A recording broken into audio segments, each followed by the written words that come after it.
La verdadera conversión es esencial. Dondequiera que la palabra de Dios se predicara con fidelidad, los resultados atestiguaban su divino origen. El Espíritu de Dios acompañaba el mensaje de sus siervos, y su palabra tenía poder. Los pecadores sentían despertar sus conciencias.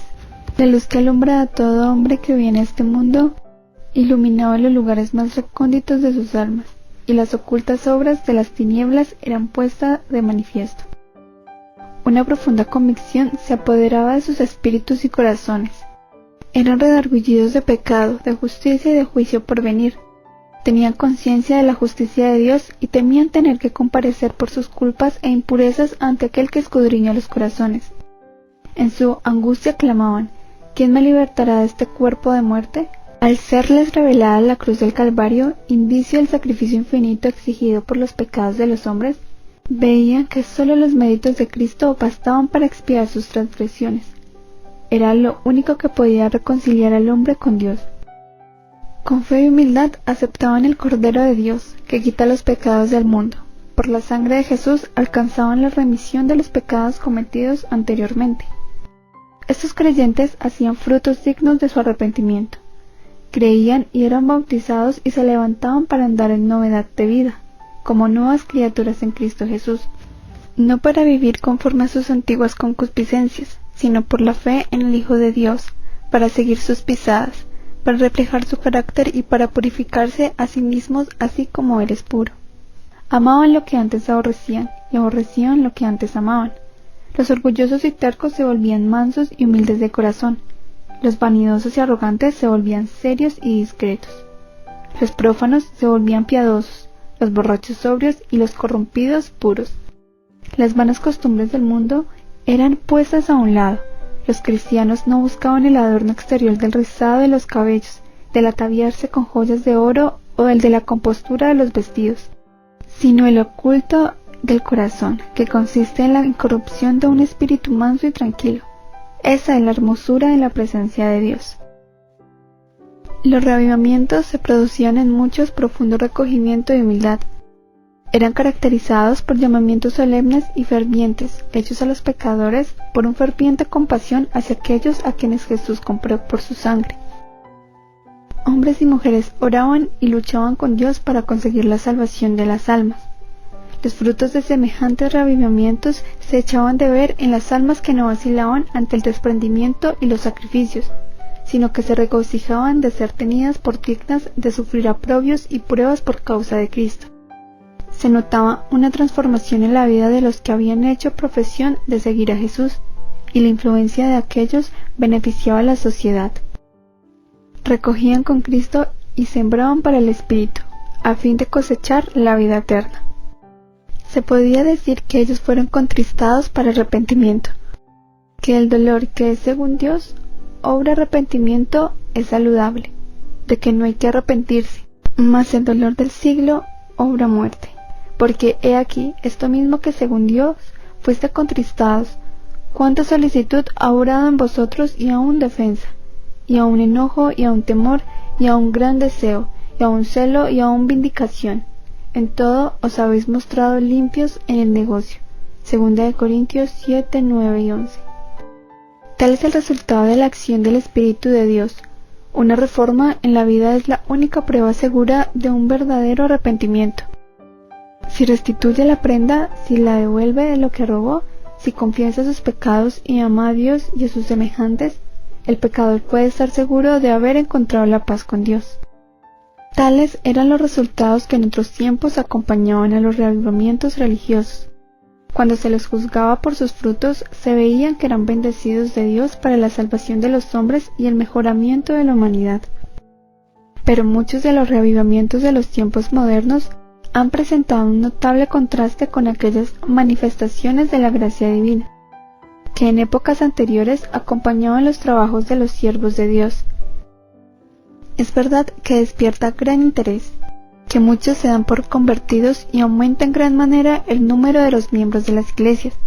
No obstante, los resultados no son tales que nos autoricen para creer que haya habido un aumento correspondiente de verdadera vida espiritual. La llama que alumbra en momentos se apaga pronto y deja la oscuridad más densa que antes.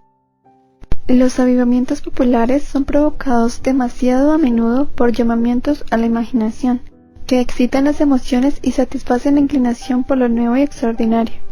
Los conversos ganados de este modo manifiestan poco deseo de escuchar la verdad bíblica y poco interés en el testimonio de los profetas y apóstoles. El servicio religioso que no revista un carácter un tanto sensacional no tiene atractivo para ellos. Un mensaje que apela a la fría razón no despierta eco alguno en ellos. No tienen en cuenta las claras amonestaciones de la palabra de Dios que se refieren directamente a sus intereses eternos. Para toda alma verdaderamente convertida, la relación con Dios y con las cosas eternas será el gran tema de la vida. Pero, ¿dónde se nota en las iglesias populares de nuestros días el espíritu de consagración a Dios? Los conversos no renuncian a su orgullo ni al amor al mundo. No están más dispuestos a negarse a sí mismos, a llevar la cruz y a seguir al manso y humilde Jesús que antes de su conversión. La religión se ha vuelto objeto de burla de los fieles y escépticos, debido a que tantos de los que profesan ignoran sus principios. El poder de la piedad ha desaparecido casi eternamente en muchas de las iglesias.